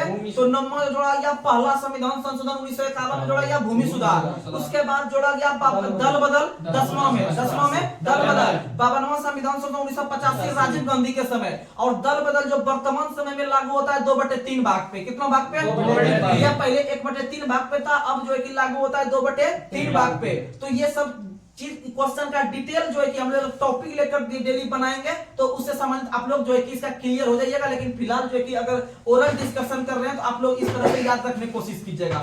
तो दल बदल 52वां संविधान संशोधन 1985 राजीव गांधी के काल में। उसके बाद 11वां अनुसूची जो जोड़ा गया, 11वां अनुसूची 73वां संविधान संशोधन 1992 के तहत जो जोड़ा गया, उसमें पंचायती राज जोड़ा गया। और पंचायती राज को कार्य करने के लिए कुल 29 विषय। कितना विषय? 29। उसके बाद 12वीं अनुसूची में नगर पालिका और नगर पालिका 74वां संविधान 1993 इसको कार्य करने के लिए 18 विषय। कितना विषय? 18 विषय। और यह दोनों जो घटना घटित हुआ था, यह जोड़ा गया था पीवी नरसिम्हा राव के काल में। किसके काल में? और पंचायती राज दिवस जो मनाते हैं 24 अप्रैल को, क्योंकि 24 अप्रैल 1993 को पंचायती राज पूरे भारत में लागू हो गया। और पंचायती राज को लाने के लिए पहली समिति का गठन किया गया था, जिसका नाम था बलवंत राय मेहता समिति। तो याद रखिएगा, बलवंत राय मेहता समिति का गठन 1957 में। इसके 20 वर्ष के बाद अशोक राय मेहता समिति 1977 में। उसके बाद याद रखिएगा 1985 में जीवी के राय समिति 1985 में। और याद रखिएगा 1986 में एल.एम. सिंघवी समिति। और याद रखिएगा एल.एम. सिंघवी समिति के सिफारिश पर ही पहली बार पंचायती राज को संवैधानिक दर्जा दिलाने का काम किया गया। उसके बाद याद रखिएगा 1988 में थुंगन समिति, और जो है कि आपका आया था गौड़गिल समिति, बहुत सब आया था, लेकिन वो ज्यादा इंपॉर्टेंट नहीं है। आपको कम से कम 1957 वाला रखना पड़ेगा बलवंत राय, और 1977 में अशोक मेहता, फिर 1986 में एल.एम. सिंघवी यानी लक्ष्मी मल सिंघवी समिति, बहुत इंपॉर्टेंट है। और बलवंत राय मेहता समिति ने कितना स्तर बोला था? 3 स्तर। लेकिन उसके 20 वर्ष के बाद जो अशोक मेहता समिति आया था, उन्होंने 4 स्तर बोला था। कितना स्तर? 4 स्तर। कितना स्तर? 4 स्तर। और भारत का एकमात्र राज्य पश्चिम बंगाल है जहां की पंचायती राज व्यवस्था कितना स्तर है? 4 स्तर। कितना स्तर? 4 स्तर। कितना स्तर? और भारत के अंदर में 3 ऐसा राज्य है, जहां पर पंचायती राज है ही नहीं। तो याद रखिएगा, पहला मेघालय, पहला क्या याद रखिएगा? मेघालय। दूसरा मिजोरम, तीसरा नागालैंड। यानी मेघालय, मिजोरम, नागालैंड। लेकिन आप लोग को बताए 74वां संविधान संशोधन 1993 में नगर पालिका। तो भारत के अंदर में बड़े बड़े शहरों के लिए नगर पालिका काम करती है। तो भारत का एकमात्र राज्य अरुणाचल प्रदेश है। भारत का एकमात्र राज्य अरुणाचल प्रदेश है जो भारत के सबसे पूर्व में स्थित है। वहां पर नगर पालिका काम नहीं करती है, वहां पर नगर पालिका नहीं है। तो क्वेश्चन पूछेगा कि कितना में पंचायती राज नहीं है, तो 3 में। और कितना नगर पालिका नहीं है, 1 में। और जो नहीं है नगर पालिका वो अरुणाचल प्रदेश। इधर याद रखिएगा ट्रिक मेमना, क्या रखेगा, मेमना, यानी कि बकरी सबके बच्चा को मेमना कहते हैं ना। तो मे से मेघालय, मी से मिजोरम, ना से नागालैंड, ना से नागालैंड। समझ में आ गया। अब पंचायती राज दिवस 24 अप्रैल। अशोक में तो 4 स्तरीय दिया था। हाँ नहीं, अशोक मेहता 4 स्तरीय, अशोक मेहता 4 स्तर था। अगला 2 स्तरीय दिया था आपका। उसके बाद जो आया था आपका, कहने का मतलब जीवीके राय समिति, जो कि मंडल का एक मंडल बनाया था। एक मंडल बोल रहा था कि जिला परिषद की जगह मंडल का स्थापना कीजिए। एक पंचायत लेवल बोल रहा था, वो 2 स्तरीय का कर रहा था। और 4 स्तरीय सही है अशोक मेहता। अगला क्वेश्चन सुनिए। अगला क्वेश्चन बताना है, संविधान सभा की प्रारूप समिति पर प्रस्तुत कितनी अनुसूचियां थी? 8 अनुसूची। कितना अनुसूची? 8। आप लोग को पता है कि हमारे संविधान को बनाने में कुल 13 समिति का गठन किया गया था। 13 में से 8 बड़ी समिति, 5 छोटी समिति। 8 बड़ी समिति और 5 छोटी समिति में से सबसे महत्वपूर्ण समिति थी प्रारूप समिति, जिसे ड्राफ्टिंग कमेटी के नाम से, जिसे पांडुलेखन समिति के नाम से, जिसे मसौदा समिति के नाम से भी जानते हैं। और इसके अध्यक्ष डॉक्टर भीमराव अम्बेडकर थे, याद रखेगा। और इन्होंने जो प्रस्तुत किया था वह 8 अनुसूची। कितना अनुसूची? 8। अगला क्वेश्चन आप लोग बताइएगा, मूल संविधान में कितना अनुच्छेद था? 395। कितना अनुच्छेद? 395। मूल संविधान में कितना अनुसूची? 355। कितना अनुसूची? 8। कितना अनुसूची? 8। अगला क्वेश्चन आप लोग बताइएगा, संविधान का कौन सा अनुच्छेद यह अंकित करता है कि इंडिया अर्थात भारत राज्यों का एक संघ होगा? अनुच्छेद 1। अनुच्छेद 1। अनुच्छेद 1। अच्छा आप लोग बताइएगा, भारतीय संविधान के किस अनुच्छेद में नागरिकता संबंधी प्रावधान? अनुच्छेद 5 से 11। अनुच्छेद 5 से 11। आप लोग को बता देते हैं अनुच्छेद 1। अनुच्छेद 1 में भारत राज्यों का संघ होगा, यानी 1 से लेकर जो 4 तक है, यह राज्य के बारे में बताता है। किसके बारे में? राज्य के बारे में। 5 से 11 तक नागरिकता, 5 से 11 तक नागरिकता। 12 से 35 मौलिक अधिकार, 12 से 35 मौलिक अधिकार। 36 से 51 नीति निर्देशक, 36 से 51 नीति निर्देशक। उसके बाद जो आपका चलेगा 52 से लेके 151 तक चलेगा, वो चलेगा संघ। क्या चलेगा? संघ। तो आप लोग को इसी तरह याद रखना है। उसी तरह से जब भाग 6 का चर्चा करेंगे, फिर से कर लेते हैं। भाग 1 में क्या है? राज्य संघ। भाग 1 में क्या है? 1 से 4 राज्य संघ। उसके बाद देखिएगा भाग 2 में नागरिकता, भाग 2 में नागरिकता, भाग 3 में मौलिक अधिकार, भाग 3 में मौलिक अधिकार, भाग 4 में नीति निर्देशक, भाग 4 में नीति निर्देशक, डीपीएसपी कहते हैं। उसके बाद याद रखिएगा भाग 5 में है संघ, भाग 5 में संघ, भाग 5 में संघ। अब भाग 6 में राज्य, भाग 6 में राज्य, भाग 6 में राज्य, भाग 7 खत्म, भाग 7 खत्म, भाग 7 खत्म। अब भाग 8 में केंद्र शासित प्रदेश, भाग 8 में केंद्र शासित प्रदेश। देखिएगा फिर से, भाग 5 में सबसे पहले संघ ले लिए, भाग 6 में राज्य ले लिए। क्या ले लिए? राज्य। यानी भारत भी हो गया, राज्य भी हो गया। अब बच्चा केंद्र शासित प्रदेश। केंद्र शासित प्रदेश दिल्ली, चंडीगढ़ सब। तो दिल्ली, चंडीगढ़ में 7 में तो लेंगे क्योंकि 7 खत्म हो चुका है, उसको 8 में डाल दिए। किस में डाल दिया? 8 में। अब भाग 9 में पंचायती राज, भाग 9 में पंचायती राज। अब भाग 9 के क में नगर पालिका, 9 के क में नगर पालिका, 9 के ख में सहकारिता, 9 के ख में सहकारिता। और वर्तमान में सहकारिता मंत्री भारत के अमित शाह। कौन है? अमित शाह। और याद रखिएगा भाग 10 में SC ST, भाग 10 में SC, भाग 10 में SC। उसके बाद भाग 11 में केंद्र संबंध, भाग 11 में केंद्र संबंध, भाग 11 में केंद्र संबंध। देखिए वहां केंद्र को अलग रखे थे, राज्य को अलग रखे थे, लेकिन दोनों में रिलेशन 11, दोनों में रिलेशन 11। भाग 12 वित्त, भाग 12 वित्त, भाग 12 वित्त। और याद रखिएगा इसी भाग 12 में जो आप लोग को पता है कि संपत्ति का अधिकार को जो हटा के रखा है कानूनी अधिकार के रूप में अनुच्छेद 301 में, वह भाग में जो डाला है, अगर बात करेगा तो भाग 12 में ही डाला है, भाग 12 में ही डाला है। उसके बाद याद रखिएगा भाग 12 वित्त हो गया, भाग 13 व्यापार, भाग 13 व्यापार, भाग 13 व्यापार। उसके बाद याद रखिएगा भाग 14 में क्या है? अधिकरण। क्या है? अधिकरण। भाग 14 में क्या है? अधिकरण। भाग 14 में क्या है? अधिकरण। भाग 15 निर्वाचन, भाग 15 निर्वाचन, भाग 15 निर्वाचन। भाग 16 कुछ वर्गों के उपबंध में यानी नियोजन से संबंधित। भाग 16 नियोजन से संबंधित। उसके बाद फिर आपका कुछ वर्गों के में उपवन, भाग 16 में कुछ वर्गों में उपवन, तो इंपॉर्टेंट नहीं है लेकिन याद रखना है। भाग 17 राजभाषा, भाग 17 राजभाषा, भाग 17 राजभाषा, भाग 18 अपात उपवन, भाग 18 अपात उपवन, भाग 18 अपात उपवन, भाग 19 प्रकीर्णन, भाग 19 प्रकीर्णन, भाग 19 प्रकीर्णन, भाग 19 भाग 20 संविधान संशोधन, भाग 20 संविधान संशोधन, वही जो दक्षिण अफ्रीका से लिए है। दक्षिण अफ्रीका संविधान संशोधन अनुच्छेद 368 में लिया है, यानी अनुच्छेद में देखेंगे 368 में और भाग में देखेंगे भाग 20 में, भाग 20 में। अब आता है भाग 21, भाग 21 में है आपका जो है कि अस्थायी संक्रमणकालीन, भाग 21 में है अस्थायी संक्रमणकालीन एवं विशेष उपवन, एवं विशेष उपवन। अर्थात आप लोग को हम कल भी चर्चा किए थे कि भाग 21 के तहत ही जम्मू कश्मीर को विशेष राज्य का दर्जा दिया गया था और उसी का अधिकार का उपयोग करते हुए आगे चलकर गृह मंत्रालय ने उसे विशेष अधिकार छीन लिया, अर्थात अस्थायी कर दिया। यानी अस्थायी तौर पर किसी राज्य को जो विशेष राज्य का दर्जा देते हैं वो भाग 21 के तहत ही, भाग 21। और उधर अनुच्छेद 370 हम लोग पढ़ते थे, 370 पढ़ते थे, अनुच्छेद में 370 पढ़ेंगे और भाग में भाग 21 पढ़ेंगे। भाग 21 में अस्थायी संक्रमणकालीन और जो है कि आपका विशेष उपवन पढ़ेंगे। भाग 22, भाग 22 में होता है हिंदी का रूपांतरण, यानी भारतीय संविधान का हिंदी में रूपांतरण। भाग 22 में उधर पढ़ेंगे अनुच्छेद 395, उधर क्या पढ़ेंगे अनुच्छेद 395। और अनुच्छेद 395 में भारत के राष्ट्रपति को यह अधिकार है कि हमारे देश का जो आपका राजकीय भाषा हिंदी है, जो देवनागरी लिपि में लिखा गया है, उसी में भारतीय संविधान का जो रूपांतरण करा सकती है। और भारतीय संविधान का पहली बार हिंदी में रूपांतरण 1987 में हुआ है। कब हुआ है? 1987 में, इससे पहले नहीं हुआ था। अगला क्वेश्चन, अगला क्वेश्चन आप लोग बताइएगा, भारतीय संविधान के किस अनुच्छेद के अंतर्गत भाषण एवं अभिव्यक्ति की स्वतंत्रता के अधिकार देता है? अनुच्छेद 19, अनुच्छेद 19, अनुच्छेद 19 अभिव्यक्ति अर्थात एक दूसरे से बातचीत कर सकते हैं, यानी प्रेस की स्वतंत्रता, यानी प्रेस की स्वतंत्रता।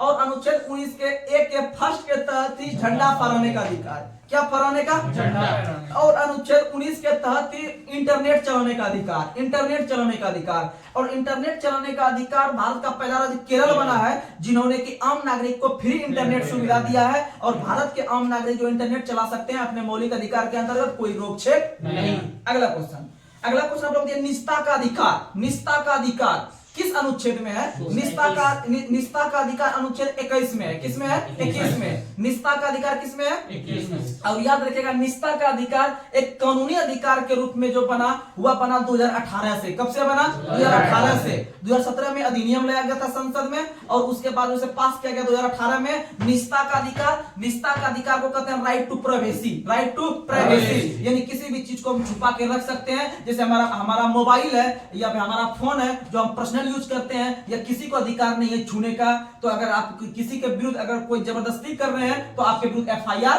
हो सकता है। तो अर्थात निजता का अधिकार भी हमारा संविधान हमें देता है अनुच्छेद 21 के तहत। उसके बाद बताइएगा, आप लोग बताइएगा अपराध के संबंध में संरक्षण कौन सा अनुच्छेद? अनुच्छेद 20। अपराध के संबंध में संरक्षण 20, अपराध के संबंध में 20 और गिरफ्तार के संबंध में 22। गिरफ्तार के संबंध में 22, यानी पहले अपराध करेंगे फिर गिरफ्तार करेंगे। अपराध को 20 में, अब 22 में गिरफ्तार, 22 में गिरफ्तार। उसके बाद बताइएगा 14 वर्ष से कम उम्र के बच्चों को किसी खतरनाक काम पर नहीं लगा सकते, अनुच्छेद 24, अनुच्छेद 24। और मनुष्य का देह व्यापार पर रोक 23, देह व्यापार पर रोक 23, देह व्यापार पर रोक 23। आप लोग बताइएगा किसी भी धर्म को हम मान सकते हैं 25, किसी भी धर्म को मान सकते हैं उसका प्रचार प्रसार कर सकते हैं 25। और किसी भी धर्म के प्रचार प्रसार के लिए हम पैसे का प्रबंध कर सकते हैं 26, पैसे का प्रबंध कर सकते हैं 26। और जो हम पैसा का प्रबंध किए उस पर सरकार किसी प्रकार का टैक्स नहीं लेगी, टैक्स नहीं लेगी 27, टैक्स नहीं लेगी 27। और जो हम किसी भी प्रकार का धर्म का अगर हम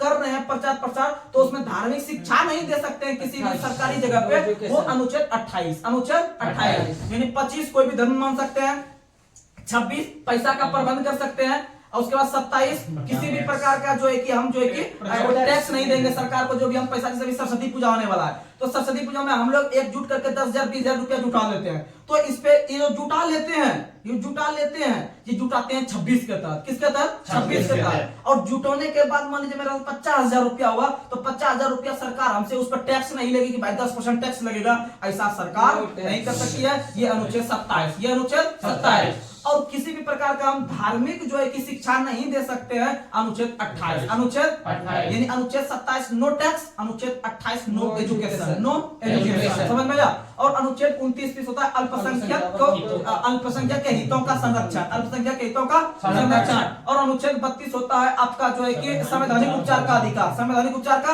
अधिकार। और संवैधानिक उपचार के अधिकार के तहत ही भारत का सुप्रीम कोर्ट जो सबसे बड़ी जो है कि आपका फैसला करने वाला संस्था है आपका, वही जो है कि अनुच्छेद 32 के तहत 5 प्रकार का रिट जारी कर सकता है, 5 प्रकार का रिट जारी कर सकता है। अगला क्वेश्चन, अगला क्वेश्चन आप लोग बताइएगा, 2-4 क्वेश्चन और। अगला क्वेश्चन आप लोग बताइएगा, भारतीय संविधान के किस अनुच्छेद के तहत उपराष्ट्रपति के पद का प्रावधान किया गया है? 63। उपराष्ट्रपति के पद का प्रावधान 63, यानी भारत का एक उपराष्ट्रपति होगा, किस अनुच्छेद 63, और वही उपराष्ट्रपति राज्यसभा का पदेन सभापति होगा, अनुच्छेद 64, अनुच्छेद 64। अर्थात हम बोल सकते हैं कि भारत के पहले उपराष्ट्रपति डॉक्टर सर्वपल्ली राधाकृष्णन हुए थे, वही भारत के राज्यसभा के प्रथम सभापति हुए थे। अपने कौन अनुच्छेद के हैसियत के तहत? तो अनुच्छेद 64 के तहत। किसके तहत? 64 के तहत। यानी वर्तमान समय में अगर पूछे कि राज्यसभा के सभापति कौन है, तो बताएंगे उपराष्ट्रपति जो है वही राज्यसभा सभापति है, अर्थात उपराष्ट्रपति जगदीप धनखड़ है। और जगदीप धनखड़ का ओरिजिनल घर राजस्थान है, राजस्थान। और वह उपराष्ट्रपति बनने से पहले पश्चिम बंगाल के राज्यपाल के रूप में काम। अगला क्वेश्चन, अगला क्वेश्चन आप लोग बताइएगा, मौलिक कर्तव्य की चर्चा किस अनुच्छेद में है? अनुच्छेद 51A, अनुच्छेद 51A। देखिएगा एक भाग आता है, आप लोग को नहीं बताए, भाग 4 का को, भाग 4 का को जो है वह 42वां संविधान संशोधन 1976 के तहत इंदिरा गांधी के काल में जोड़ा गया, जिसमें मूल कर्तव्य जोड़ा। और मूल कर्तव्य जोड़ा गया था सरदार स्वर्ण सिंह समिति की सिफारिश पर, और सरदार स्वर्ण सिंह समिति ने कुल 10 मौलिक कर्तव्य को जोड़वाया। कितना मौलिक कर्तव्य? 10। यानी क्वेश्चन पूछेगा जब मौलिक कर्तव्य जोड़ा जा रहा था 1976 में, तो क्या वो जोड़ा गया? 10। और वर्तमान समय 2024 का अगर मूल कर्तव्य का लिस्ट देखते हैं तो उसमें 11 है। कितना है?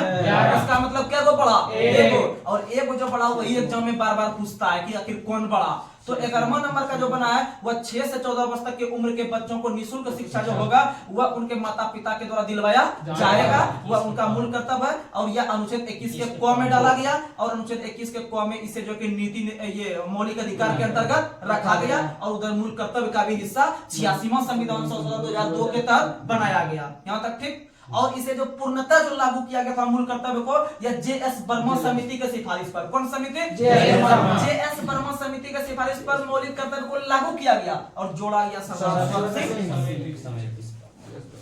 तो आइए आज का लास्ट सवाल आप लोग बताइएगा, आज का आप लोग लास्ट सवाल बताइएगा कि संविधान के किस अनुच्छेद के अंतर्गत संयुक्त अधिवेशन की अध्यक्षता, संयुक्त अधिवेशन की अध्यक्षता लोकसभा अध्यक्ष करते हैं? संयुक्त अधिवेशन की अध्यक्षता किस, कौन अनुच्छेद? देखिए एक संयुक्त अधिवेशन आप लोग को बता दें कि जब संसद के दोनों सदनों के बीच, जब संसद के दोनों सदनों के बीच मतभेद होता है, तो मतभेद होने के दौरान जो दोनों सदनों को जो बुलाने का काम करता है वो राष्ट्रपति करता है। कौन करता है? राष्ट्रपति। राष्ट्रपति या अनुच्छेद 108 के तहत करता है। किसके तहत? लेकिन हमने आपसे पूछा कि जब दोनों सदस्य को बुलाने का काम राष्ट्रपति कर दिए, लेकिन जो बीच में बैठेंगे अध्यक्ष के तौर पर फैसला सुनाने के लिए, सुनने के दोनों का बात, भाई काहे मतभेद हुआ दोनों के बीच, तो यह करता है अनुच्छेद 118 के तहत। किसके तहत करता है? 118 के तहत। किसके तहत? अगर इसमें भी डीप में जाना चाहते हैं और अंदर का ज्ञान जाना चाहते हैं तो अनुच्छेद 118 के क्लाउज 4 के तहत, अनुच्छेद 118 के क्लाउज 4 के तहत लोकसभा अध्यक्ष संयुक्त अधिवेशन की अध्यक्षता करते हैं। और दोनों के बीच जब बराबर मत पड़ता है तो लोकसभा के अध्यक्ष जो है कि निर्णायक मत देते हैं, और ऐसा अधिकार उसे अनुच्छेद 100 के तहत, अनुच्छेद 100 के तहत। 3 क्वेश्चन, संयुक्त अधिवेशन को बुलाया कौन? राष्ट्रपति, अनुच्छेद 108 के तहत। लोकसभा अध्यक्ष ने उसका अध्यक्षता किया, अध्यक्षता 118 के क्लाउज 4 के तहत। और उसका जब निर्णायक मत जब देने का पारी आ जाएगा, यानी दोनों के बीच जब बराबर मत आ जाएगा, तो यह निर्णायक मत पक्का पक्की 100 के तहत। समझ में आ गया? उसके बाद एक चीज और समझिएगा, संयुक्त अधिवेशन जो लिए हैं या किस देश से लिए? ऑस्ट्रेलिया से। कहां से लिए? ऑस्ट्रेलिया से। संयुक्त अधिवेशन कहां से लिए? ऑस्ट्रेलिया से। तो आइए आज का लास्ट सवाल आप लोग बताइएगा कमेंट बॉक्स में। जितने भी हमारे छात्र या हमारे जो सदस्य देख रहे हैं जो कि हमें इतना प्यार दे रहे हैं, तो आप प्लीज एक क्वेश्चन का जवाब दीजिएगा। और वह क्वेश्चन आप लोगों के समक्ष हम रख रहे हैं। तो आज का हमारा सवाल है आप लोगों के लिए, जिसका हमें बेसब्री से इंतजार रहेगा। तो आज का सवाल आप लोगों के पास हम रख रहे हैं कि भारत के राष्ट्रपति अध्यादेश जारी करते हैं किस अनुच्छेद के तहत। आप इस क्वेश्चन को थोड़ा डिटेल में लिख के भेजने का प्रयास कीजिएगा, जिससे कि हमें भी लगेगा कि नहीं आप इंटरेस्ट से जो है कि थोड़ा इस वीडियो को, जो भी हम आपके पास जो भी अपना YouTube चैनल के माध्यम से आपके पास जो भी जानकारी है आपके एग्जाम को जो है कि क्रैक करने के लिए जो हमसे प्रयास हो सक रहा है, उसमें हम हद तक सहायक हो रहे हैं कि नहीं हो रहे हैं। आप प्लीज अध्यादेश के बारे में जो आपसे क्वेश्चन पूछा गया है आप इसमें डिटेल से लिख के भेजिएगा, और जो है कि आप लोगों का नाम भी लिया जाएगा। तो चलिए, आप लोग जितना भी इस चैनल को सब्सक्राइब करवा सकते हैं, या फिर जितना भी अपने दोस्तों में जो कि बड़े बड़े चैनल पर जाके पढ़ नहीं पाते हैं, जिसके पास की प्रॉब्लम है, तो आप लोग कृपया उसे इस चैनल का नाम बताएं और उसे थोड़ा सा हेल्प करें, जिससे कि वो भी एक लेवल का स्टूडेंट बन सके और वो भी अपने आपके तरह अपने माँ बाप का सपना को पूरा कर सके, जिससे कि हमें भी खुशी होगा। तो आइए, आज तक यहीं तक हम लोग समाप्त करते हैं। धन्यवाद, शुभ रात्रि।